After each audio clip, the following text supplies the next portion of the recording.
출애굽기. 우리는 첫 번째 비디오에서 1장부터 18장에서 하나님이 노예된 이스라엘을 구하시는 중대한 사건을 보았습니다. 바로와 맞서 물리치시고 6월절 어린 양의 피로 피할 길을 열어주셨죠. 그 후 홍해의 길을 내서 건너게 하시고 광야로 인도하시지만 놀랍게도 그들은 불평불만을 늘어놓습니다. 출애굽기의 후반부는 모세가 이스라엘 백성을 시내산 앞으로 데려오자 하나님께서 그들에게 언약의 관계를 제안하시는 장면으로 시작됩니다. 이 장면은 성경의 줄거리에서 하나의 중요한 순간인데요. 아브라함을 향한 하나님의 약속이 한 단계 발전하기 때문이죠. 창세기에서 하나님이 아브라함의 가족을 통해 열방에 그분의 복을 회복하겠다 약속하신 걸 기억하시죠? 여기서 그게 더 구체화됩니다. 하나님은 만일 이스라엘이 언약에 순종하여 하나님의 율법과 가르침과 정의를 따르면 열방의 제사장 나라가 될 것이라 하십니다. 즉 하나님의 대사로서 다른 민족에게 그분이 진정 어떤 분이신지 보여줄 거라는 거죠. 이스라엘 백성은 열렬히 그 제안을 받아들입니다. 하나님의 임재는 시내산 정상에 구름과 번개와 천둥의 모습으로 나타나고 모세는 백성을 대표하여 산을 오릅니다. 여기서 하나님은 언약의 기초 조항인 그 유명한 십계명을 주시는데요. 이것은 이스라엘과 하나님의 관계를 규정하는 일종의 기본 협약입니다. 그리고 나서 십계명을 더욱 구체화한 일련의 세부 법규들도 주시는데요. 제사와 사회 정의, 공동체 생활에 대한 율법을 통해 이스라엘이 다른 민족과 구별된 의롭고 자비로운 민족이 되길 원하십니다. 모세가 모든 율법을 받아 적은 후 백성에게 전하자 그들은 하나님과의 언약을 맺기로 다시 한번 대답합니다. 그러자 하나님은 관계를 한층 더 발전시키시는데요. 모세에게 말씀하시길 거룩하고 선하신 그분의 임재가 이스라엘 가운데 머물게 하여 언약을 이루어 가겠다 하십니다. 인류가 에덴 동산에서 반역한 후 하나님의 임재로 나아가지 못하게 된 것을 기억하시죠? 그러나 이제 아브라함의 자손을 통해 하나님의 임재로 나아갈 길이 다시 열린 겁니다. 언약 관계를 통해 먼저는 이스라엘, 나아가 언젠가는 열방에게 말이죠. 다음 7장에서는 거룩한 장막인 성막에 대한 자세한 설계도가 소개됩니다. 성막들에는 제단이 있고 중앙의 장막 안에는 성소와 지성소가 있습니다.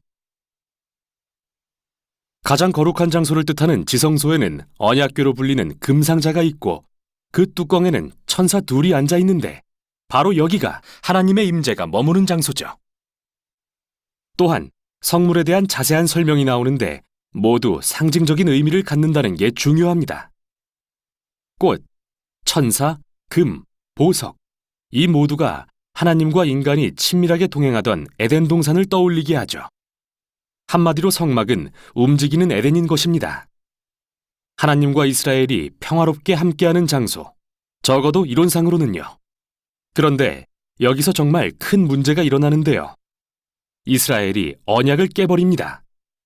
모세가 산 위에서 성막의 설계도를 받고 있을 때 산 아래에 있던 이스라엘 백성은 인내심을 잃고 모세의 형 아론에게 금송아지 우상을 만들어달라 요구합니다.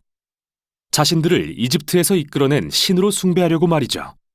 하나님의 임재가 바로 저 산 위에 있다는 것을 알면서도 그들은 언약의 첫 2계명을 어깁니다. 다른 신을 섬기지 말고 우상을 만들지 말라는 계명을요. 다음 내용이 정말 중요한데요. 하나님은 산 아래에서 무슨 일이 일어나는지 아시고 진노와 고통 가운데 모세를 부르셔서는 이스라엘을 진멸해버리겠다고 하십니다. 그러나 모세는 하나님의 성품에 호소하여 간구합니다.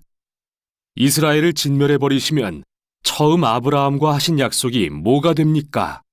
말하고 하나님의 이름이 더럽혀지는 것을 들어 묻습니다. 자기 백성을 멸하시는 걸 보고 그들이 뭐라 하겠습니까? 하나님은 그의 중보를 들으시고 뜻을 돌이키십니다. 우상 숭배를 선동한 자들은 심판하셨지만 이스라엘 민족은 용서하시고 언약을 새롭게 하셨죠. 바로 여기가 하나님이 처음으로 모세에게 자신의 성품을 설명하시는 부분입니다. 나 여호와는 자비롭고 은혜로우며 쉽게 노하지 않고 신실한 언약의 하나님이라. 죄는 용서하나 악한 자는 반드시 벌하리라. 여기서 갈등이 발생하는데요. 하나님은 자비롭지만 선하시기 때문에 반드시 반드시 악도 심판하셔야 합니다. 결국 신실하신 하나님은 전혀 신실하지 못한 이스라엘을 아시고도 그들과의 약속을 지키십니다. 그들과 맺은 언약을 새롭게 하신 후 하나님은 모세에게 성막을 지으라 명령하시고 다시 한번 5장에 걸쳐 성막 건설의 자세한 설명이 이어집니다. 그리고 마지막 장에서 드디어 성막이 완성됩니다. 여호와의 영광스럽고 거룩한 임재가 회막을 감싸고 소망이 가득한 가운데 모세가 회막에 들어가려 하지만 들어갈 수가 없습니다. 모세가 들어가지 못하다.